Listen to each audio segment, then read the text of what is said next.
Empaths, do you have a broken heart? If your relationship has come to an end and you are in a difficult place, firstly, it's understandable. Dealing with a broken heart is not easy, and if we're not careful, it can spiral down and down and down.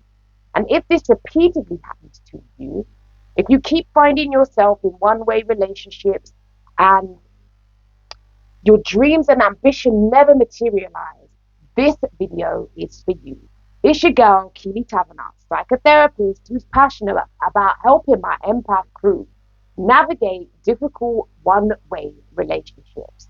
In this video, I'm going to be talking about 6 ways that you can help yourself. You can best help yourself after a difficult relationship. And this is inspired by a magazine article I recently did. And if you're on my newsletter, feel free, click the link, go and have a read. Firstly, when a relationship breaks down, it can be a form of grief. It's like a tremendous loss, like a death. And to some degree, it is a death. It's the death of a relationship. And the hopes and aspirations we had for that relationship. So if you can understand, it is like grief. It is losing somebody. But ultimately, as I say to many of the people I support, we need to check what were your hopes, dreams, and aspirations for that relationship, because we may also be grieving that. For some of us, we might be grieving the fact that we hoped this was the one and that motherhood would come to us. We may be grieving the fact that we thought we'd found the one only to find another bum, and that our aspirations for marriage and moving on in the next steps will not manifest. So we need to treat our relationship breakdown, the ending of the relationship, like grief. Secondly, consider therapy. If after a certain amount of months you are still stuck, if you're secretly sneaking a peek on the old socials, this isn't great for your greatness. Leaving those doors open can actually keep you in a loop. Or if you keep updating your statuses and you watch that they're watching you and you haven't had a block party, these are one of the ways that we create space for this individual to take up, to occupy space in our mind, and that is not great. Actually, sometimes you have to defy yourself and be kind to yourself. You have to deny your temptation to to spy, to look, because that actually is not helpful to us. So do consider therapy, because your friends will get bored of hearing the same old story. Number 4. Or was it number 3? Let's say number 3. What about your relationships? Now, let's be honest. It happens. As we focus all of our attention on our relationships, sometimes our friendships can unfortunately go on the back burner. And if you haven't got to the stage where you understand how important it is to, yes, feed into your intimate relationship, but also keep your own personality. Empaths, many of us lose ourselves in relationships. And as a consequence, an unintended consequence of that, our friendships can suffer.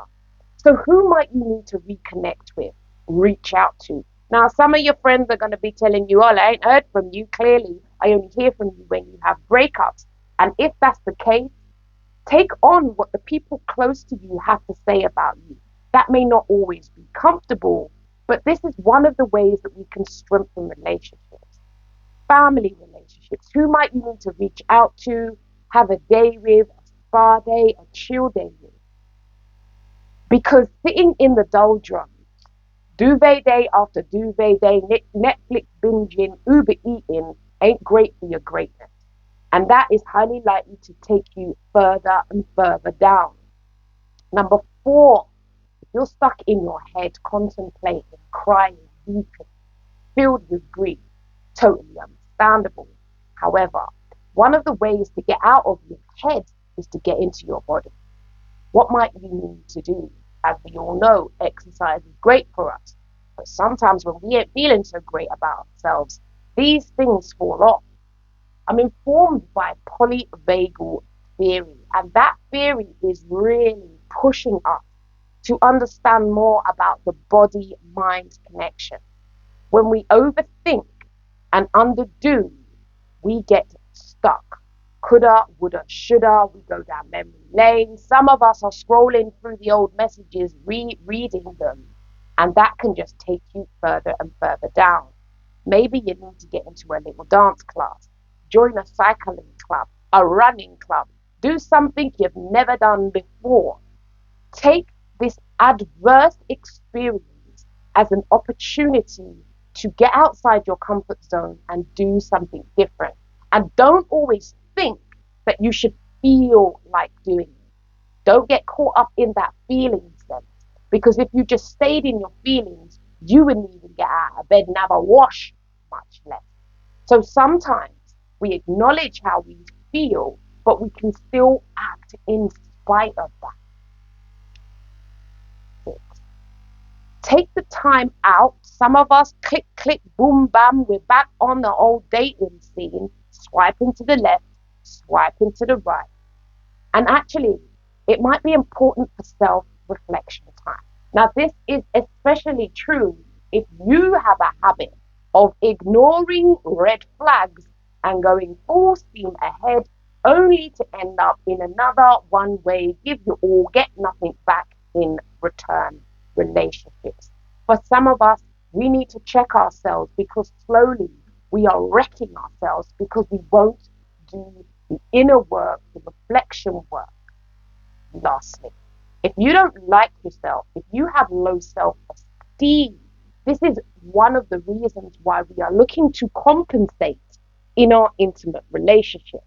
We don't like ourselves and we want someone else to love us. This leaves you even more incredibly vulnerable when a relationship breaks down because the aspects of yourself that you avoid because you're now distracted in relationships now bubble up.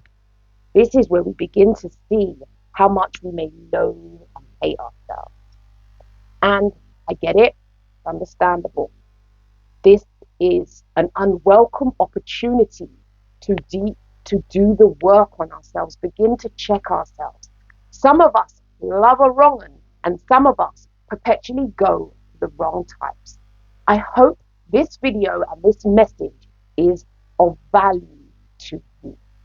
We are responsible for our lives and the people we allow in them. Now, I know for some of us, we want to blame them, and I get it. There is some value to that. But if you stay stuck in blaming, and if pity parties begin to dominate your life, it's not great for your greatness. Consider having a block party, reflecting on your life. Do you have purpose? Do you have meaning? And then slowly, despite how you feel, begin to take steps for a different tomorrow. Do take care of you, because if you don't, no one is coming to save you. You best learn to save yourself, and that's the truth.